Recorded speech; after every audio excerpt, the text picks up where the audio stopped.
Hello, good afternoon to my dear students. I am Mithila, Assistant Professor in Computer Science Department from Oriental College of Technology, and in this slides I am going to describe the operation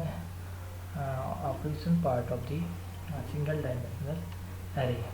तो last class में अपन ने array का जो initialisation था या implementation part था वो discuss किया हुआ था, जिसमें मैंने बताया था कि एरे को टू टाइप से अपन इनिशियलाइज कर सकते हैं, at the compile time and second one is the at the run time. तो दो टाइप से आप एरे को इनिशियलाइजेशन कर सकते हैं। इसका अपन ने एक प्रोग्राम भी बनाया था जिसमें अपन ने देखा था कि एरे को प्रोग्राम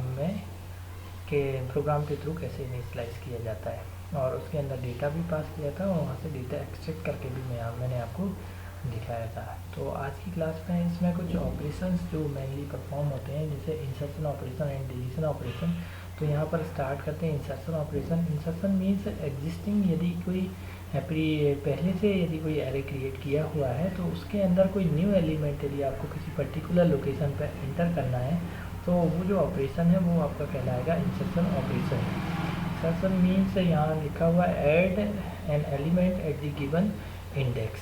तो यहाँ अपन जो है इंसर्शन ऑपरेशन कैसे परफॉर्म होता है आज की क्लास में मेनली अपन ये डिस्कस करने जा रहे हैं। तो insertion operation means insert one और more data elements into an array. It can be done into two ways.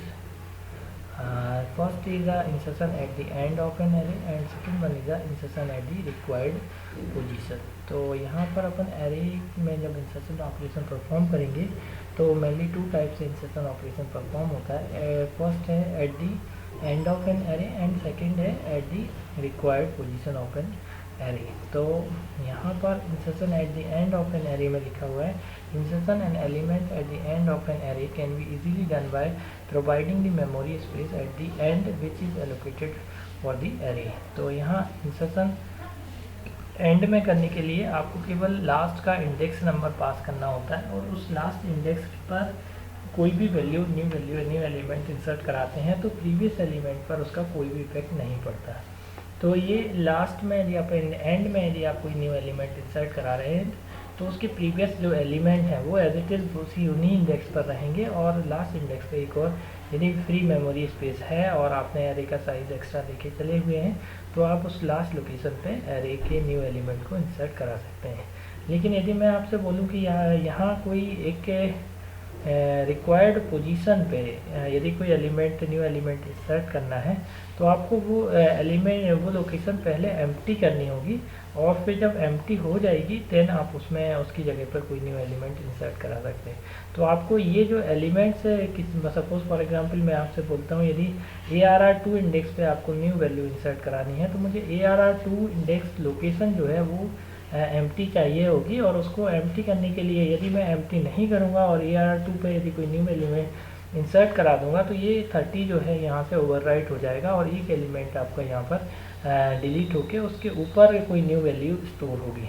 तो इंसर्शन का मतलब कोई न्यू एलिमेंट को इंसर्ट कराना है, ना कि उस लोकेशन के एलिमेंट्स को अपडेट करना है। तो अपडेशन ऑपरेशन अलग होता है, अपडेशन में आप इस वैल्यू को ओवरराइट कर सकते हैं, लेकिन यदि आपको बोला गया इंसर्शन मीन्स आपके प्रीवियस एलिमेंट जो है वो एज इट इज़ उतने ही रहेंगे और उनके बीच में कहीं ना कहीं एक और न्यू एलिमेंट को इंसर्ट कराना है।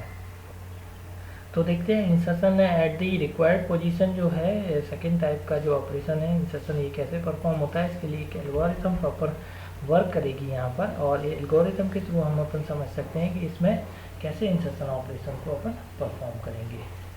तो यहाँ इस एल्गोरिथम में फर्स्ट स्टेप जो है, यहाँ पर स्टेप के पहले थ्योरी जो एक्सप्लेन की गई है, insertion at required position. For inserting the element at required position all the element must be moved downward to the new location. तो यहाँ पर इन्होंने बोला गया है कि इंसर्शन ऑपरेशन परफॉर्म करने के पहले आपको एरे के जितने भी एलिमेंट्स हैं उनको डाउनवर्ड पोजीशन में यहाँ पर शिफ्ट करना होगा। सपोज ARR2 लोकेशन में यदि इंसर्शन करना है तो इसके ARR2 के नीचे के जितने भी एलिमेंट हैं ये सारे के सारे एक पोजीशन डाउनवर्ड में शिफ्ट करना होगा यदि एक सिंगल एलिमेंट को इंसर्ट कराना है तो सबसे पहले इसके लिए शिफ्ट करने के लिए अपन स्टेप नंबर 1 में लिखा हुआ इनिशियलाइज द वैल्यू ऑफ आई एक टेम्परेरी वेरिएबल लेते हैं जिसको कि लास्ट वैल्यू पर सेट करते हैं। Set I equal to length जो है ये अभी जो लास्ट वैल्यू है इसकी यूज़र से अपन ने लेंथ टेम्परेरी स्टोर कराई होगी कि कितने एलिमेंट की एरे यूज़र टेम्परेरी क्रिएट करना चाह रहा है, तो वो जो वैल्यू है लेंथ में पास करता है स्टार्टिंग में यूज़र। तो 0 यदि उसने बोला होगा कि मुझे 6 एलिमेंट की एरे क्रिएट करके दीजिए, तो आप लेंथ की वैल्यू जो है 6 यहाँ पर पास की होगी। तो लेंथ एक्चुअली में लास्ट इंडेक्स को इंडिकेट करता है जहाँ की लास्ट एलिमेंट स्टोर है। तो अपन ने यहाँ पर एक टेम्परेरी वेरिएबल लिया है आई और उसको इनिशियली सेट किया हुआ है लेंथ इक्वल टू पर। तो यहाँ आप देख पा रहे हैं set I equal to length और यहाँ पर स्टेटमेंट लिखा हुआ है जिससे कि आई जो है लास्ट लोकेशन पर सेट किया गया है। तो सबसे पहले अपन लास्ट एलिमेंट को जो है यदि एक पोजीशन आगे शिफ्ट करेंगे तो मुझे नहीं लगता इससे कोई एरे के किसी एलिमेंट्स को यहाँ पर नुकसान होने वाला है, क्योंकि ये लोकेशन एम्प्टी है और अपन को एक एक लोकेशन करके यहाँ पर सेकेंड लोकेशन को एम्प्टी करना है। तो सबसे पहले मैं लास्ट वैल्यू को शिफ्ट करता हूँ n+1 वैल्यू पर।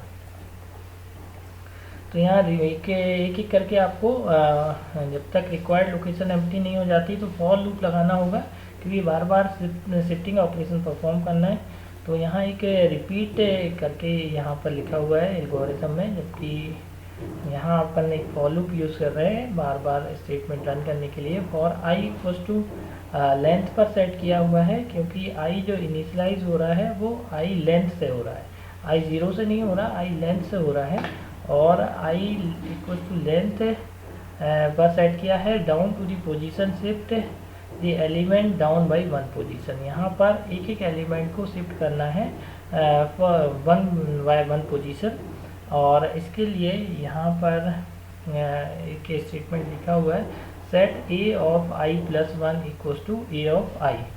Set A of I plus 1 means I की जो वैल्यू है वो 5 पर है या लेंथ पर सेट किया हुआ है।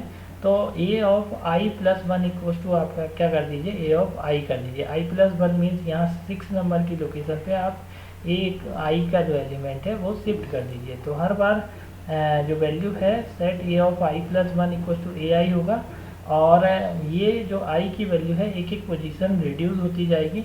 तो सबसे पहले 60 जो है ट्रांसफ़र होगा 6 लोकेशन पे, फिर जो 4th लोकेशन की वैल्यू है ARR4 की वैल्यू है वो शिफ्ट होगी 5th लोकेशन पे, एंड देन फिर 40 जो लोकेशन 3rd लोकेशन पर वैल्यू है वो शिफ्ट होगी 4 पे, एंड देन फिर 30 जो लोकेशन है ये शिफ्ट होगी 3 पे। तो जब तक आपकी ये लोकेशन पर्टिकुलर एम्प्टी नहीं हो जाती तो आपको यहाँ पर लूप रन करवाना होता है और एक एक वैल्यू को शिफ्ट करना होता है एक एक डाउनवर्ड पोजीशन पर। और जब ये वैल्यू एम्प्टी हो जाएगी, लोकेशन एम्प्टी हो जाएगी, तो आप देन फिर वहाँ पर एक न्यू एलिमेंट को स्टोर कर सकते हैं। तो यहाँ रिपीट लगाया हुआ है I equal to length down to the position, और down to the position means shift the element down by 1 position, और एक एक करके एलिमेंट को शिफ्ट किया गया है। और जब पूरी लोकेशन मतलब ये सारे एलिमेंट शिफ्ट हो जाएंगे उस रिक्वायर्ड लोकेशन तक की, तो फिर देन आप इस इंसर्शन ऑपरेशन परफॉर्म कर सकते हैं। तो स्टेप नंबर 3 में यहाँ पर insert the element at required position means A of position जो भी है आपकी, और A of position equal to new number आप कर देंगे, तो यहाँ पर न्यू वैल्यू जो है इंसर्ट हो जाएगी उस पर्टिकुलर लोकेशन पे। देन एक और काम करना होगा साथ साथ कि रीसेट करनी होगी लेंथ को, क्योंकि लेंथ प्रीवियसली एक एलिमेंट कम था इसमें, तो यहाँ पर लेंथ इक्वल टू 5 सेट था, तो अब आपके एक एलिमेंट से इंक्रीज हो गया है क्योंकि इंसर्ट करा दिया आपने, तो लेंथ की जो वैल्यू है 6 हो जाएगी। लेंथ को आपको रीसेट करना होगा, reset the length equal to length plus 1, and then display the new list, और आपको न्यू एरे जो है ये यूज़र को डिस्प्ले करानी है जिसमें कि एक n+1 एलिमेंट होंगे, और ये डिस्प्ले दी एंड लिस्ट जब आप कराएंगे तो न्यू लिस्ट प्रिंट हो जाएगी। ये एल्गोरिथम है इंसर्शन की, और इसको अपन प्रोग्राम बना के नेक्स्ट क्लास में देखेंगे। Thank you.